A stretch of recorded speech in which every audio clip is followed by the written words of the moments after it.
Please note, the following episode contains intellectual, political, and philosophical content that some may find offensive. And to those people, it should be said. Really?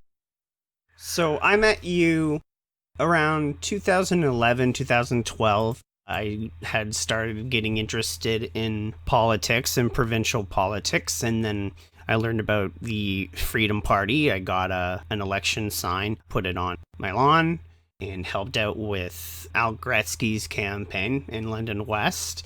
Throughout the years after that, involved with your show, Just Right, a guest on it a number of times, some Freedom Party events.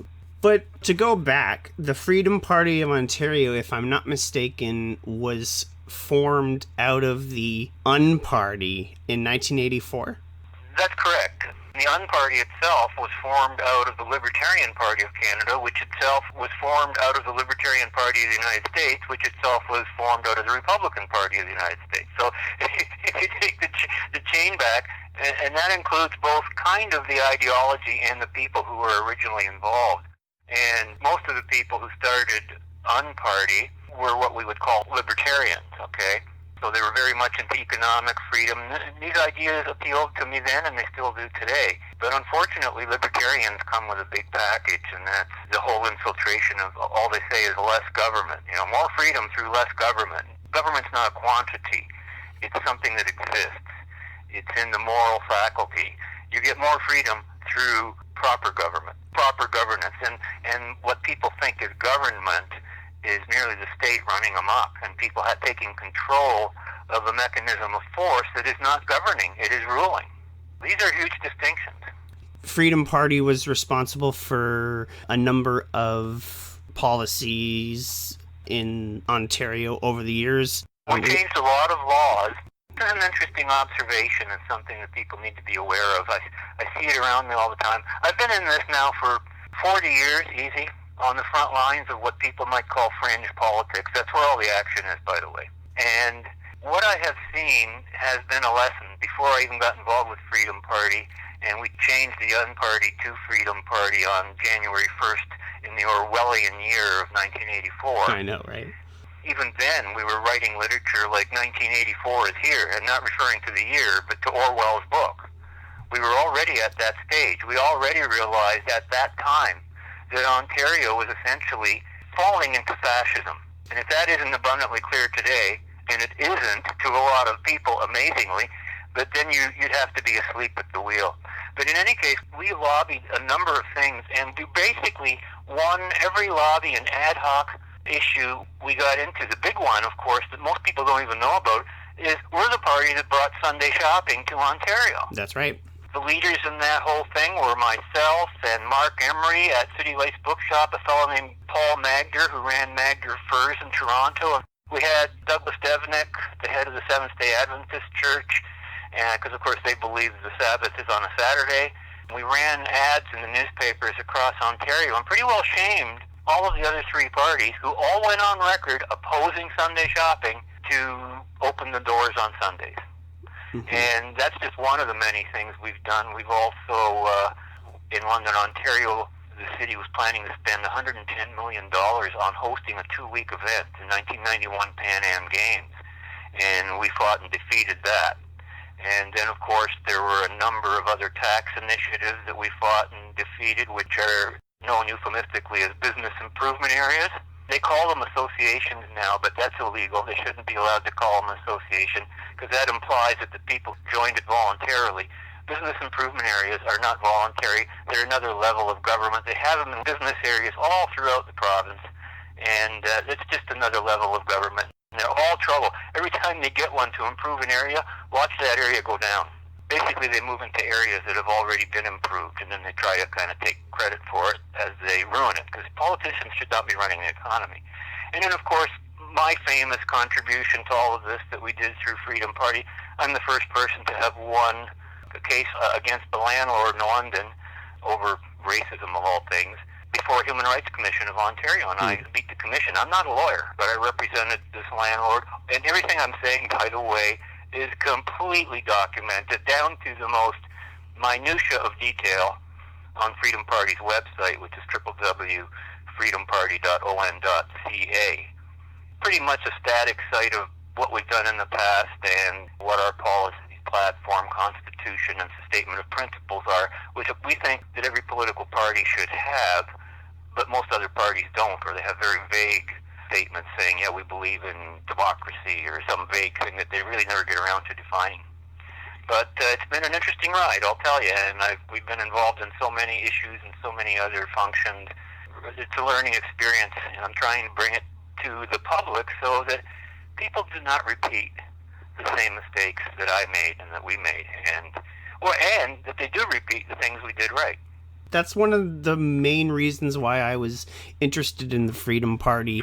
You do keep a record of everything that you state, accomplish, criticize, any material from the other parties, like their platforms. You just brought up one of the biggest principles in any kind of political activity. If you didn't write it down, you didn't do it. Anything that a person does politically and wants to be known for, the recording of the event, putting it in a newsletter, recording it on video, however you can preserve an actual verifiable record of that activity, is almost more important than the event itself. Otherwise, history can be rewritten by the winners. It generally is, but even so, if it's not written at all, there is no history. I once asked political science professor Salim Mansour, who hails from India, about all these huge slaughters and disasters that occurred in Indian history throughout time. I said, how come we haven't heard of them? And he just looked me in the eyes and says, because nobody wrote it down. It never got into the history books that became widely accepted and known. And there's so much history, I mean, everybody can focus on whatever area of it that is relevant to them.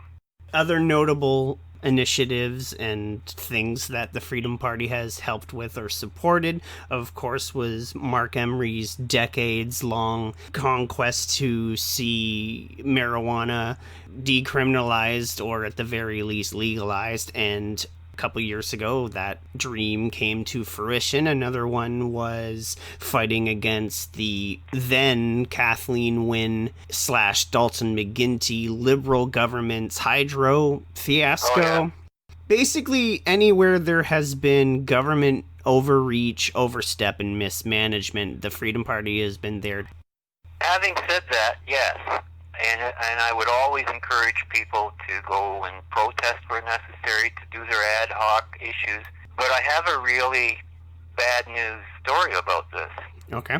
And that is that here we are, a party that's been around since '84. We basically won every one of our ad hoc issues. I mean, anything we went out and protested or campaigned on, it went our way. And we did campaigning on municipal, provincial, and federal levels.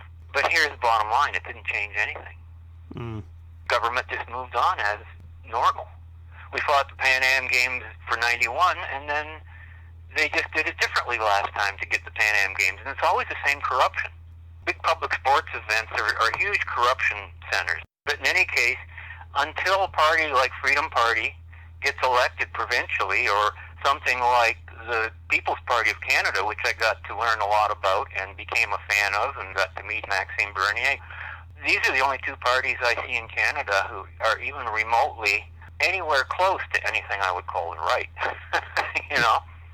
And that's why I like the Freedom Party as well, is because even though you might not, quote unquote, win, it's important to still make people aware and do it for yourself as well. Just to tell yourself that you did it, you let people know about it, it was worth the effort. Listen, I can create the pool of water and I can lead a horse to it, but I can't make them drink, okay? Mm-hmm. And that is really what people have to do. Our major goal is to let Ontarians know as a party that we want to give them a choice during an election, right? Mm-hmm. And just getting a candidate on the ballot is all it takes. And people think it is such a big deal to change governance when all you have to do is vote for a group of people who are all on the same page. That's why political parties are very important. You can't have a bunch of independents trying to coordinate their activities and expect that to function for very long. But parties are disciplinary creatures. They are private institutions, contrary to what most people believe. And the government is trying to take them over and regulate them to a point where for the past several years, since Wynne was in, we were not even allowed to freely associate. All the laws against freedom of association are not new to Ontario. I mean, consider that during Wynne's governance in Ontario, that government actually had the nerve to prevent a party like us from getting together for a fundraiser if our party leader or any of our candidates attended. They weren't allowed to attend. Yeah, that's bullshit to me, because they're probably hugely guilty of that. It doesn't even matter. That's the point of a party. You want to be able to freely associate, and the reason for it was the gas scandal. Because, see, what the left always does is project its own evils onto everybody and then punishes everybody for what it did. Mm-hmm. Then they reduced our ability to raise money. We used to have a single person could give up to $10,000, $15,000 to a party. It was reduced to $1,600. Every party has to report every cent it gets from every individual to a regulating body called Elections Ontario, which in turn puts their name and their contribution online. This has been going on for years. That is utterly unacceptable. It's very intrusive, I find. Beyond intrusive. Who gave money to what party? And I had a lot of people saying, I don't want to give you money because it's public.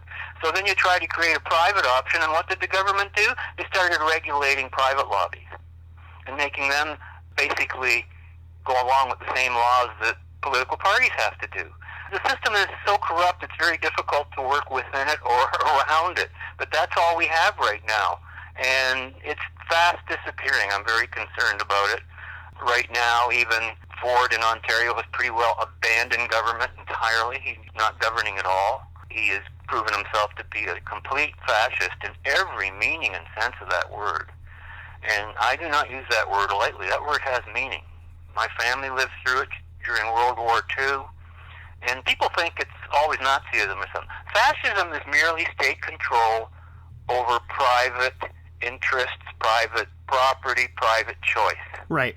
So let's unpack that, because that's one of the important reasons why I wanted to reach out and talk to you, because not only is the subject matter fascinating to me and I think very important, people's incorrect distinction of the isms in our society. So why don't we just go through them piecemeal? What is, by definition, you said state control over private property, but a little bit more in detail. First, what is fascism? Well, fascism is a form of government that controls private interests. This is why Hitler, he wanted to take over the factories, and he did. But he didn't own them. He just controlled them. And that's fascism. What has been incorrectly called crony capitalism, which is really crony fascism, is when government gets into bed with private interests, either by giving them monopoly status over the competition that should be free and open, as a free market would demand in a free society, or by outrightly banning competition or getting directly involved with them. And that has been the bane of politics since the Roman days. Okay, this is nothing new. Nothing we're going through today is any different from what's happened in history. But fascism is no different than socialism. All socialism leads to fascism. They're both subsets of collectivism. Right. Which basically places the group above the individual, as opposed to individualism, which places the individual above the group, and that's what Western society has been based on. And that essentially defines left and right. The left is collectivism, the right is individualism. And that's why the biggest crime ever done in defining left and right, and I paid a price to learn this lesson, to accept the idea that fascism is a right-wing phenomenon. It is not. It never was. It was put there on the right artificially by the Democratic Party in the States after World War II, because the Democratic Party supported Hitler. What else is new? They were the party of slavery. They're the party of segregation. Their whole mentality is race. It only falls natural that they are on the left, where collectivism is. Individualism does not group people in groups. It's not even possible to think in terms of race if you are an individualist as identified on what is the right. And by the way, there is no spectrum. There's no middle of the road.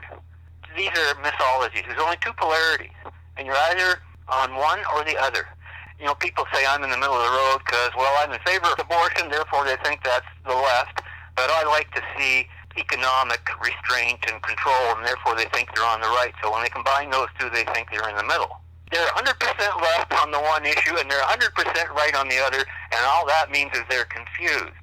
Every single issue, and even every vote, no matter if there's 50 parties and 50 candidates in a running, all boils down to a binary.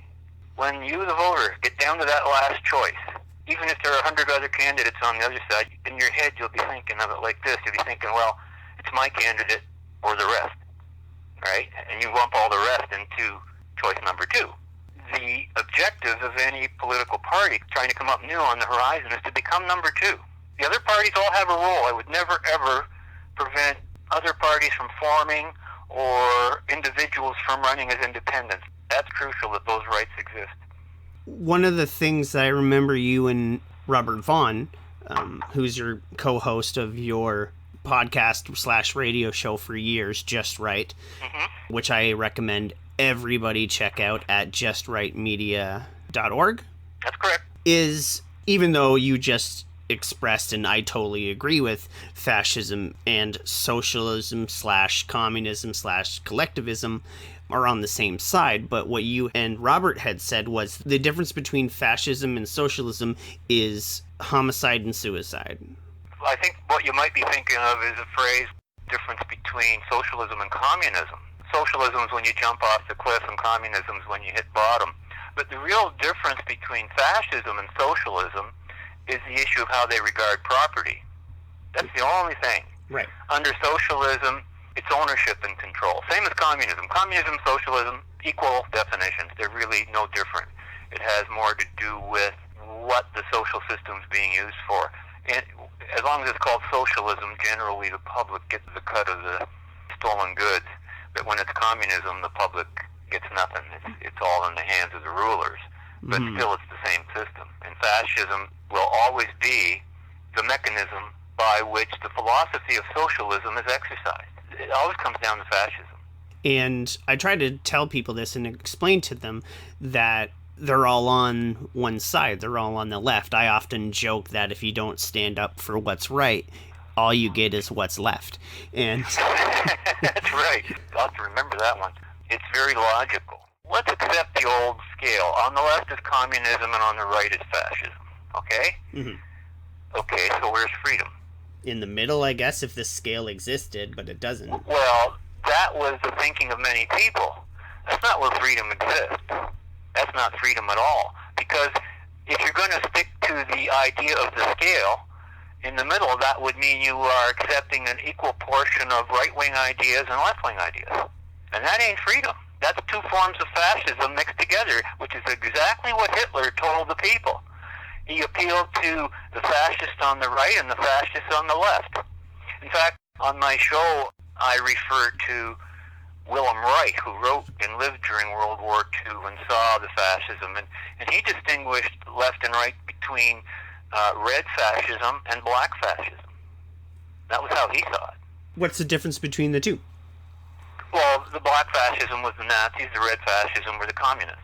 Right. That was the central issue in Germany, and that's why Germany blew itself up. It was two left-wing factions fighting each other. And, the only way to look at the left is tyranny, the right is freedom. There's a whole psychology behind it as well. But to me, the great damage being done, and why the right has been losing the battle so much, is because they have been avoiding being labeled right, because the left pulled a fast one on them, another epistemological trick. You should be proud to be on the right. A person should be absolutely, joyously proud and full of virtue to know they are on the right, because the right is for freedom, capitalism, individualism. Right, because it's really difficult for most people to identify being on the right because of another R word, which is racism, which I find just, right. It's a joke. Racism is only possible to the left. That's why Hitler was a racist. He's on the left. You have to be a collectivist. You have to think of people as in terms of groups. You have to think in terms of identity politics. Yeah, a lot of people think that racism just means you hate or are disgusted by another race. I don't know anyone like that. I've never met a racist as defined by the left, but I know many racists on the left. Right. And here's the thing. The proper definition of racism, it's an ism, okay? So it's a political form of either the government legislating in favor of some people on the basis of their race over others, or legislating against them. Whether you're legislating in favor of the master race, or legislating against some other race because you don't like it, both of those things are racism. Mm-hmm. And it's all predicated on the idea of oppressor and victim. Well, of course, that's the divide they want to create. Everything on the left is about destruction and divide and changing whatever is in place. And this is the thing. I've learned these lessons the hard way, let me tell you. Every issue has to be polarized. And everybody says, oh, politics is getting so polarized. It always was. Because all politics is binary. Look, you're going to either choose Biden or Trump. What's the middle choice? Can you tell me, please? I can't. Right? And so they go, oh, I don't know, it's all polarized. How am I going to pick something that's... No, the damage done to the right by refusing to accept that it is right is insurmountable. Mm-hmm. And it's all over one word. This is how important concepts are to human thinking. Today we are witnessing a vast majority of the public hiding in their homes over a disease that is absolutely no threat, but they think it is because they are completely mesmerized over a word that is called a case. Right? The papers are full of cases all day long, new numbers, cases. We knew this was coming a year ago. And a case is a nothing. A case is not an illness. It's not a hospitalization. It's not even someone who's symptomatic of anything. It's just a case. And they're not even measuring it correctly, but this is all it takes to terrify a public. Mm-hmm. Because they're not being told what's true about everything that's going on, what is right. All they get is what is left. And that is why the left is going on this censorship purge. You think that's something new to the left? What do you think Hitler did? Well, yeah, what do you think Stalin did? All of them. And they're all on the left. And there's a perfect example of black fascism and red fascism.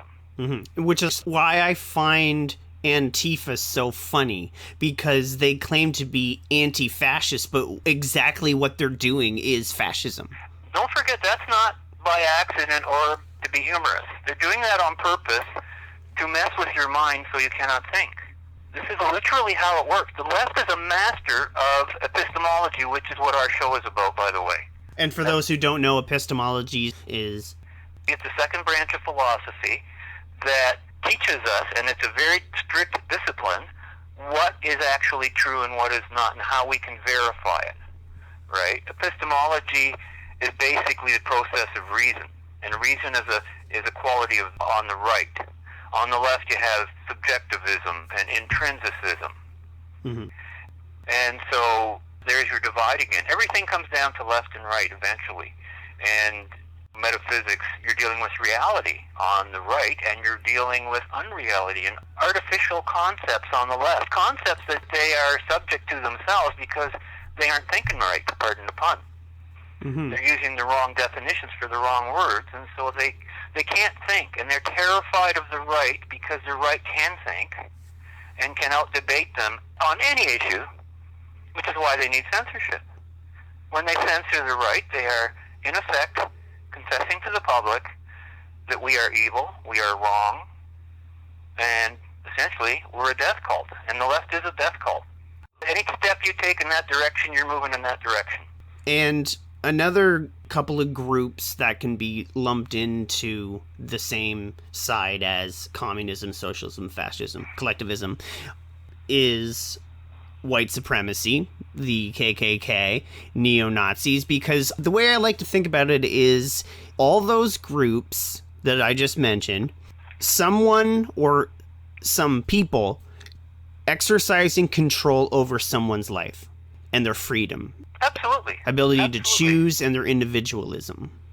They absolutely do not accept the notion that we are all equal and that we all have a right to our own lives. And this is so fundamental. And the KKK, by the way, that is a completely Democratic Party phenomenon. Mm-hmm. The Dixiecrats. Always was. From history throughout. And people still don't know this because the left is dominating the minds of most people. And so you get this whole situation. the big buzzword for like the last year and over the summer is white supremacy. Oh, okay, Trump. Well, the thing that people have to understand about the term white supremacy is that they're not talking about skin color. They're talking about culture, Western culture. And they see Western culture as a creation of the white man, mainly because of the Anglosphere, thanks to a whole number of wonderful, fateful things that happened in history that led to the discovery of individual rights, that led to the writings of people like Adam Smith, who understood that an economy was best when people acted in their own self-interest, and that everyone benefited from this. But these are not the reasons to support capitalism. Capitalism is the only moral economic system known to man. Yeah, it's the financial arm of individualism. Yes, it's just the economics of a free society. The government's job is to be the referee, not a player in the game. There's also the Magna Carta. Absolutely. These rights were won over historic precedent and the discovery of the principles that make them work. Consider mankind was living in the mud basically until the last couple hundred years during the discovery of capitalism, which made everything from automobiles to space travel possible. No one a few hundred years ago could ever have even conceived of that beyond fantasy. And this is the kind of power that it unleashed. Why didn't it happen earlier in history? Because people were always persecuting the people who were investigating science, whether it was Galileo or whoever, right? And so whenever you are dealing with the masses, this is something I'm talking about on the show this week, you'll be persecuted. The masses have always persecuted their saviors, which is sort of what the story of Christ is about. It continues today. We're watching it today. All the hatred of Trump, irrational to the core. I really was sort of hesitant about getting into Trump, but it's such a fascinating topic. And the people who are opposed to Trump have a little bit of right to have qualms with him because his style is rough around the edges. But everything that they say about him, claim about him, get him to denounce, even though he's done it multiple times, they have created a fictional monster in the minds of everybody else. And well, of course, that's because the left is afraid of him. You know, there's a great post going around with him sitting in a chair in a black and white picture, and he's looking at you, and he says, "It's not me they're after. It's you. I'm just in the way." And when people talk about the style of Trump, I do not object to it at all. I welcome it and I cheer it. I think it's wonderful. It's the first time we've heard a politician who's not a politician talking honestly and saying to the left what needs to be said. When they lie, he calls them a liar. You're damn right. I love it when he does that. I did that every time when I went to all candidates debates. You see a liar in front of you, you call it. You must always pronounce moral judgment. You don't do it, you're going to lose. because one of the big things about the left is if they can't beat their opponent with their arguments, they attack the credibility of the opponent. All it is destroy, burn down buildings, racism, systemic, anything they can attach to that, which is nonsense. They rewrite history in a way that is so false, it's just ludicrous. They ignore the fact of slavery, that it's the United States and Britain that ended slavery, and those were mostly by white people, by the way, that slavery was largely a practice in the rest of the world, and that there were all kinds of black slave owners of slaves, even in the United States. The practice of slavery throughout history, it's horrible. So you have to understand, slavery throughout history has been a class of people. In ancient Athens and stuff, slaves could even own slaves. And it was generally based on debtors and who got in debt to who, right? Mm-hmm. And so in the same way we think of debt as being, you know, a slave thing around your neck today, that's how it was. But of course it gets out of hand. The only way you can deal with people in the production sense, you got capitalism or slavery. And people don't like when someone says something like this. But no, because they don't want to admit that it is slavery. You know it's slavery as soon as the force of law is being initiated against someone against their will. You know, even the Romans were beginning to end slavery before the Roman Empire fell because they suddenly discovered it was more expensive to maintain slaves than it was to have quote-unquote free labor, which did not mean labor that was free, it meant that the agents of the labor were free to choose or not to choose, right, to work for somebody. And Rome was one of the first civilizations that began moving in that direction. You'll see that discussion, by the way, in a lot of great movies that were done about ancient Rome, and they have these debates in the Senate. I played some of those on my show, in fact. The additional thought to all of that I had was, people don't like it when you try to make an argument against the American / British African slave trade, which hasn't really taken place for that long of time compared to all the other forms of slavery in all the other countries throughout history that has been way worse. And hello, there's still slavery happening all over the world right now. Sure. Slavery is a system that's inherited, okay? You had to have great thinkers like Jefferson to get away from that. It takes an individual to do it. Mm-hmm. This is the beauty of individualism. The committee would never have gotten rid of slavery. Not in a million years. Individualism is so important in that we free the individual and the individual's mind, because if you think about all the great advances in history and in medicine and in science and in knowledge, there's always that one individual who stands out, who raises the entire civilization of the world, and the greatest one that we know of in history is Aristotle. Aristotle represents the right. Plato represents the left. This is the divide in any walk of life you care to talk about. Politics, social issues, religion, you name it. There is your divide right there, and the arguments have not changed since the time of Plato and Aristotle. It's all the same thing. Plato, primacy of consciousness. Aristotle, primacy of existence. And right there, that defines left and right. The left thinks that whatever it thinks is real. The right doesn't think that way. The right accepts reality and then adapts to it. And it's the same with human nature. The left is always trying to change human nature to fit its philosophy. The right accepts human nature and creates a philosophy that is parallel to that nature and that serves that nature to the best interest and well-being of humanity. And this is proven in theory, in practice, in everything. And this is why the left is so frantic. The left needs to close our minds. The left needs to use force. They can't argue what they're for, and most of the time they hide from what they represent because, frankly, they're evil.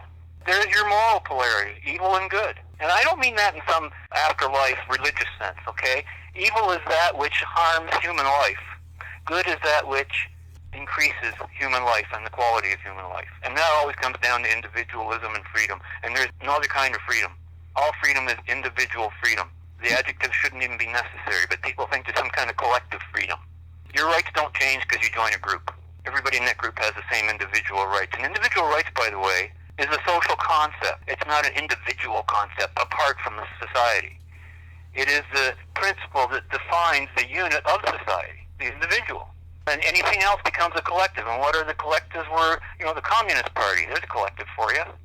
One of the big things about organizations or groups on the left is we want everybody to be equal, but not you, because you still need to be punished for what you did throughout history.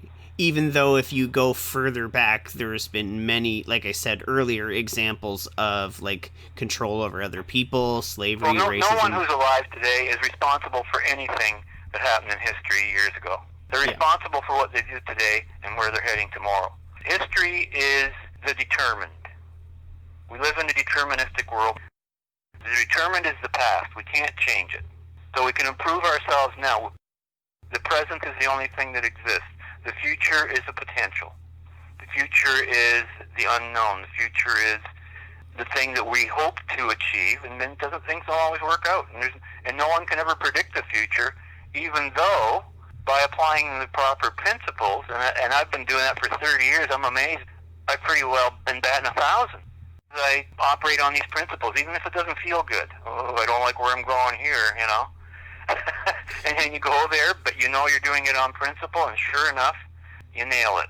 So the more you learn how to think properly, and thinking is what's lost in society today, is the ability to think and to tell the difference between what is true and what is false. People have lost even the most common knowledge of the most basic things in science and stuff. I mean, the whole climate change thing is such an incredible fraud from the word go, and yet people have been buying into it because they're on the left. The fraud assists their objectives. They're not interested in improving man's life. The way that they claim that we can take care of climate change right now, their best option is to just tax the shit out of everybody. And of all things, carbon dioxide. This is like COVID. COVID, by the way, is part of the same scan. And carbon dioxide is the gas of life. It's where we get our oxygen to breathe from. No wonder they don't want any more of it produced, because they're trying to kill us. And it's not a pollutant in any way, shape, or form. Nope. And although it's scientifically classified as a Greenhouse gas? greenhouse gas, thank you, it doesn't behave that way in practice. This is a reality I learned both from watching it and then having the privilege of interviewing some of the top scientists on this very issue. Like Christopher Essex. Like Christopher Essex. He's been on the show a few times. Had him on just a few weeks ago, too, over the COVID issue. I was just talking about him on one of my previous episodes that I've recorded. It's not out yet, but it will be soon. Oh, excellent. He's one of the world's top people in his field, and yet the Canadian Parliament badmouthed him and declared him a danger to society. You know, he's a danger to them already. He's a danger to their left-wing philosophy. What I was telling this person was Christopher Essex was one of the people in North America, if not around the world, who was studying climate models back in the 70s. Yep. He's from the Department of Applied Mathematics at the University of Western Ontario. They dealt with the climate models, and this is where I learned about the limits of computation. Models only reflect the data that's put into them at that given moment. They cannot predict the future, and above all, they cannot predict human nature and changes in human behavior, which is why almost every economic forecast you get is off, because they assume everything will remain static. They don't realize that people change their choices, and that's something you can't measure. You can't measure freedom. That's why they don't want it. Because if you take away everybody's freedom, well, then they all become a cog in a wheel, and you can measure everything and regulate everything. And creativity is gone from humanity forever. This is what I see coming down the pipe with the way we're going. And our political party leaders, all of them, of all the major parties in this country, they do not deserve to be in politics, because I would have thought, as many citizens might have, that at the very base point, they would understand that we live in a democracy and that everyone has individual rights, and shutdowns like this are so unthinkable, unconscionable, immoral. You want to wear a mask, you go wear a mask and poison yourself. I don't care. I'm not wearing one. Okay? But of course they're going to force me one day. We're going in that direction. The whole thing is collapsing, and over things that are so stupid. It's not like we're talking about huge economic issues or nuclear war or anything like that. We're talking about a coronavirus or a change in the temperature of the Earth that's going to go maybe 1.5 degrees over 100 years. One of the great things that Christopher Essex said that I relayed to this person I was talking to on a previous episode was, in order for us to even have a chance at predicting what's going to happen with the climate, everything would have to stop and stay still for 10 years. Oh, you know, he once showed me that there's no such thing as an average temperature. And how he illustrated it was, what would the average temperature in the room that we were sitting in be? And I said, what do you mean? He says, well, if you take the temperature down there at the corner of the floor, it'll be a couple degrees cooler than it will up there at the ceiling in that corner in the far corner. And over here, it'll be a lot warmer because maybe a TV set is running or something, right? Mm-hmm. And anything can be in your room. You can make up whatever average temperature you want, but what does that prove of anything? It proves nothing. And what people have to understand is, yeah, the climate's changing, and it's always changed. And of course, and if it doesn't change, life doesn't exist. Here again, you see this constant theme. Climate change is a pro-living thing. That's why we exist. Thank God for the moon that gave us the tides and made the water go in and out. And, you know, it's like almost having I don't know if you've ever owned an aquarium, but you got to keep the water moving to keep those fish alive, right? Mm-hmm. We live on a perfect planet from which we all grew and evolved, and must live together. And unless we find a way to live together that doesn't force us to kill each other, and there's only one way we've ever discovered, ever, and it's the only way possible, is freedom and capitalism. Socialism and all the other collectivisms always promise some future end that is never met, because ends and means are always the same.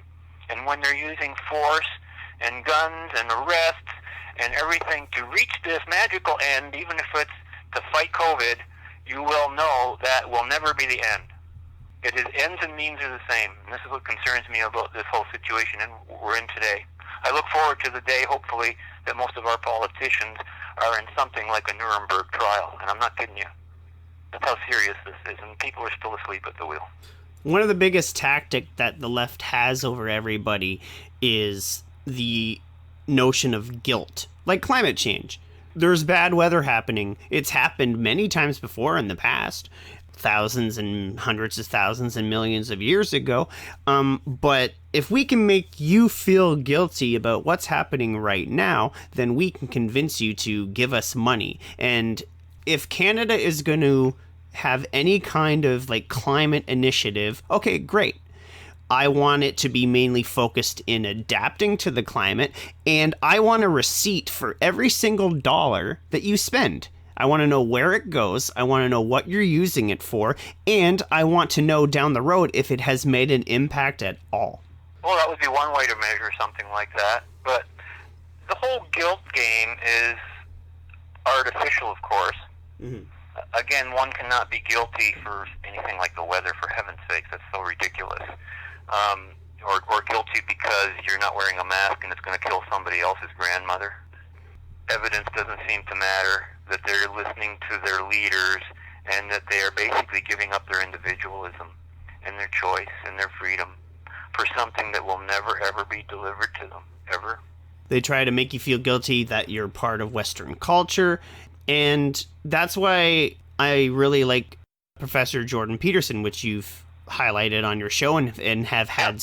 Been on our YouTube channel, yes, on Just Right. And he's been your guest at UWO, He's spoken, and he says the idea of charging the group for the crimes of specific members of that group, there's nothing more racist than that. It's anti-justice. To hold someone guilty for the actions of others is the very thing we had to learn was injustice. Mm-hmm. Which is why I don't like what's going on now, especially in the States. It's like, some of these bad people vote for you, so you're responsible for what they do. Oh yeah, the deplorables. This is the big stunt that Hillary Clinton tried to pull, right? By labeling the people who supported Trump deplorable, which tells you a lot about the left's attitude towards the very public that they think they're appealing to, right? Mm-hmm. They are elitists. They believe they have rights that you should not. And you can see that in the way this whole thing is being regulated with COVID. Go ahead and protest all you want. If you're anybody else, even an individual with your family going in the park, they'll come and lock you up. This is unprecedented. And they try to exempt themselves from it because we're doing something good. What do you suppose a child molester does when he wants to attract a child that he's going to molest? Do you think he's going to scare him with, he's going to make friends and here's some candy? It's the age-old story. And that is how the left attracts people to its cause. And above all, it promises something for nothing, which is why they love socialism and programs. The left is completely unproductive. All production is on the right. On the right, you bake a pie. On the left, you grab that pie from the other guy and split it up among your friends. But you can't create anything. The left never has a production thing other than taking over some company and then running it into the ground. They're not responding to market demand. You see, market demand does not exist without being in a field of freedom. How do you know what I want to buy unless you leave me free to choose what I buy? That's where demand comes from. It's from the human free will. And this is what gives economies power. If human free will is not fully exercised and fully in play in an economy, that economy becomes weak. Because then we're all forced to buy things we don't want, we don't use, we can't use, or we are forced to pay for that we'll never access, like our healthcare system, and on and on and on. And yet people will still buy into this. They're still going for the promise, the big promise. One good mythological example of what you're talking about is Cain and Abel. Abel worked hard, he was successful, he did everything right, he was confident, and Cain, instead of doing those things, working hard, he just decided to be a whiny bitch about it and have murderous thoughts. Like, instead of doing the work myself, I'm just going to act like a victim and act like my brother is bad for being successful and doing better than me. Your interpretation is a perfect description of what we're seeing between the left and right today. And one of the reasons that so many people on the left hate people like Donald Trump is precisely because he's good, precisely because he's productive, precisely because he can create, because he's successful, and because he gets things done. This is what they hate. Because in looking at Trump or people like him, and I hear this all the time from people, it's very disheartening, they are actually condemning themselves. It's jealousy inverted. It's envy inverted. And this is where all this hatred comes for people like Donald Trump. And people like him, they don't take it on. They're in a different mindset entirely. And I know a lot of people like him. What I'm talking about here, you don't have to be rich like Trump to be the kind of person that Trump is, even if all you're doing is you're a janitor or whatever, bricklayer, anything, right? There are people who are virtuous and work on virtue and know what they're doing and do not expect others to constantly be forced to a system, you know. And then there are the people who don't want to put out that effort. They put out more effort stealing from you than they do from creating something for themselves. And what you mean by good, Trump at times can be an asshole, but an asshole can still be good at something. We're not saying that Trump is or isn't a good person. What he does is good. He's good at what he does. People might call him an asshole for that, but that's a nothing. I don't see it, right? I've been searching for years for clear examples of what people hate about Trump. I was just talking to a fellow on the phone yesterday, and I asked him, you know, he said he would support Trump, but he doesn't like Trump, and blah, blah, blah. He hates his rough edges. He hates this and that. I said, well, could you give me an example? He knows somebody else who's rich, and that guy's like that. So therefore, Trump's like that. Yeah, he's lumping them into a group. Right. Collectivist all the way. And people don't even realize they're doing it. This is the thing. And if they don't realize how their own ideas are formed and how concepts work, they are at the mercy of those people who do. And the left is the master at this right now. They have studied human psychology since day one, which is why they get away with mass murder over and over and over again. Because people who are in a state of fear never act rationally. Look at people today, hiding from COVID. That's not rational. And they're giving up their freedom willingly. Just handing it over here. Take some more of my freedom, please. And people are actually calling for more lockdowns and starting to report their neighbors. All this stuff happened in Nazi Germany, and for the very same reasons. Even then, they were germaphobes. People hiding from germs and stuff like that. Yeah, like sterilizing their factories and stuff. You see, whenever science discovers something new, then everybody goes nuts on it. Like that's all there is to the world, right? Every new discovery floats to the top and becomes the big thing, right? And that everything has to be done around that. I've seen it so many times. I'm getting close to 70 years old, so I've been watching this frontline stuff for a long time and watching how people talk and think. And the thing is, you have to really find a group of people who are committed to, I guess, the truth, who are honest enough in their own dealings to always operate on what they know to be the truth and that they are not afraid to enunciate as that truth. And this is lacking on both what we call the left wing and the right wing, by the way. Today's right wing is really on the left, okay?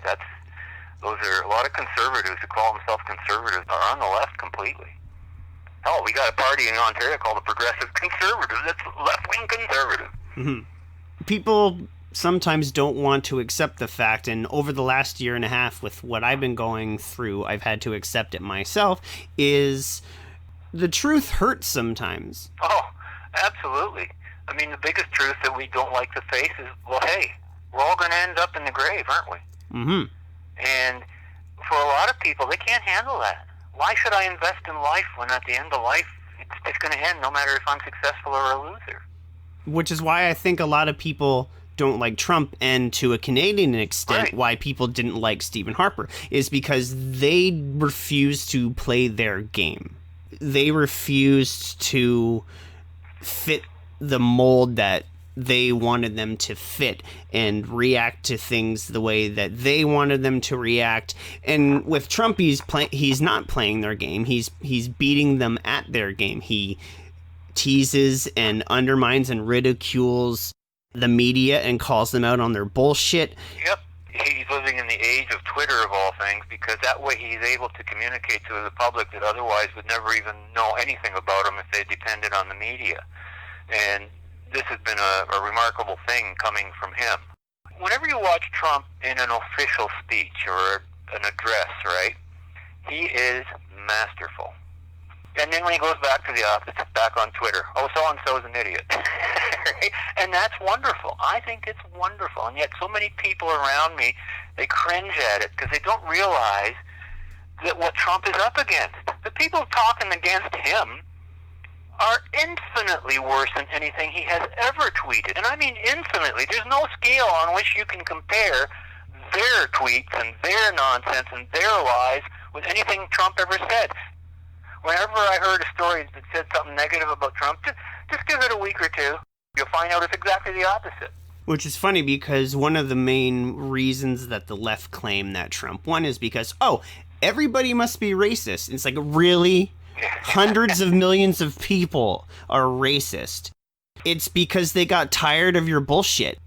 If you just watch the recent nonsense over him not declaring that he's opposed to white supremacy, which he did Multiple times. over and over again, and the media just repeats the lie. That's how bad it is. And that media, when it's lying like that, is illustrating itself to be purely left, purely evil, purely collectivist, and it has not our interest at heart at all. It just wants power over us.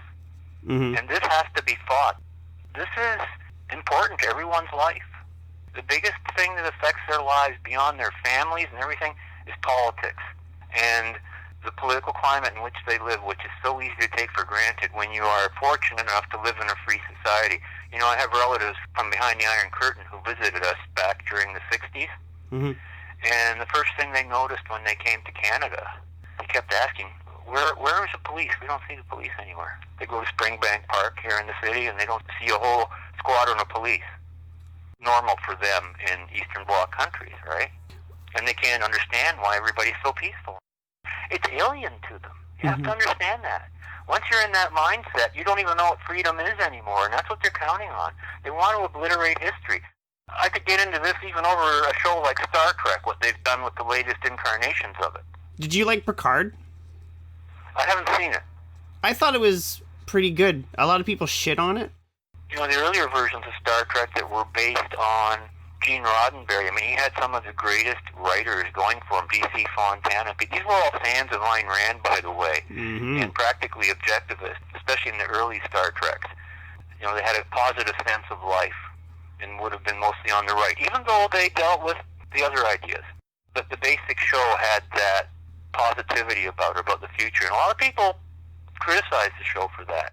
If there's one person I know who is a huge fan of Star Trek, it's you. And how much, apart from an entertaining outer space show, it has a lot of philosophy woven into it. Star Trek is a philosophy show. Most good science fictions are philosophy shows, because in the fiction of science fiction, or even fantasy, I'm not a big fantasy fan, but I've seen a few shows that I really liked.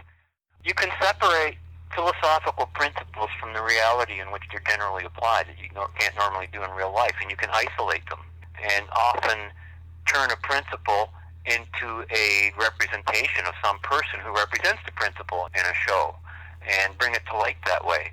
And this is why parables and stories and Fables, narrative are so important in conveying ideas. And it's one of the reasons that I use so many TV show clips and movie clips and other sources on my own show, because I'm contrasting a philosophy with its application, both in art and reality, so people can see how it is applied. I don't think there's any show I know of that's anything like my own show called Just Right. And it's something I would never have thought I'd even consider doing, but it evolved out of my experience, and that's what I'm still doing today, among my other activities. You just mentioned Ayn Rand.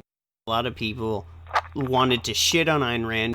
Their weak argument was, oh, she doesn't care about the downtrodden. She doesn't. It's like, no, you can be an individualist, an objectivist, and still care about people. It's just you shouldn't be forced to do it. Yeah, no, they're just objecting to Ayn Rand because she believes in freedom. And they'll say that to you if you say you believe in freedom too. Oh, you don't care about the downtrodden. Because in their mind, the only way to help the downtrodden is by putting a gun to your head and forcing you to give them money. This is the mentality of the left. Mm-hmm. Everything is about force and coercion. In a free society, which I used to live in, and I remember downtrodden people, we never had anything like what you see in downtown London. There was no such thing. And poor people could get jobs. I remember my father used to employ people who just show up at the door, who were poor. And they could do small jobs. They could rake your garden and stuff. That's how people were. Didn't have minimum wage laws to get in the way, don't you know?